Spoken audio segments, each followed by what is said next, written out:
Good morning, it's Friday and we're back out in the van. We're off to our first job today, which is an E350 from earlier this week. The way we left it was that it looked as if it was a starter motor, but equally the battery was absolutely knackered.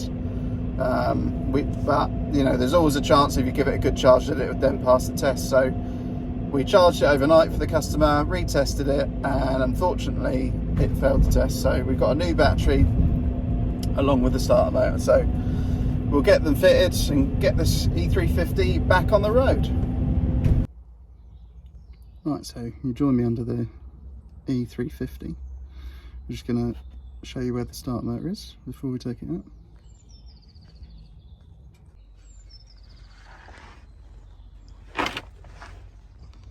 So tucked up here on the left hand side between the catalyst, the engine and gearbox. I have to fight to get up here and get this changed. It's not the world's best, but we'll get it done. Let's go. Right, you join me with the Mercedes E350. We've changed the starter motor and it's all good now and starting. Right, so you'll see the starter motor up there. If you look closely, you'll realise that the actual housing of the gearing of the starter motor itself, where it attaches to the bell housing, is the old one, and the actual motor and the solenoid is the new part. I'll explain this drama when we're driving out. Remove the old one and put it against the new one, and what do you know, it's the wrong starter motor. What a nightmare. So just thinking top of my head for a few minutes, what could I do, what could I do, what could I do?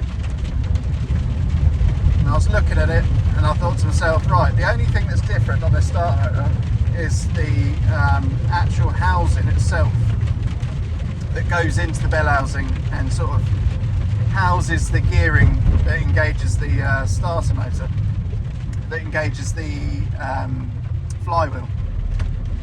So I was like, right, what do I do, what do I do? It's like, right, let's strip the old one down, see if we can strip it down.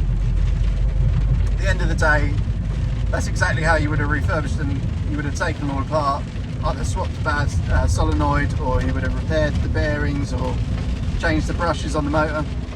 So stripped it down, okay, got that one out, stripped the new one down, swapped the housing over, boom, there we go. It's exactly the right starter motor. Fitted it, no problems, customer's happy, hasn't been delayed, and I'm happy because I haven't got to come out for a third trip to this car. So yeah, all good. Cheers. If you enjoyed this video, please like and subscribe to our channel.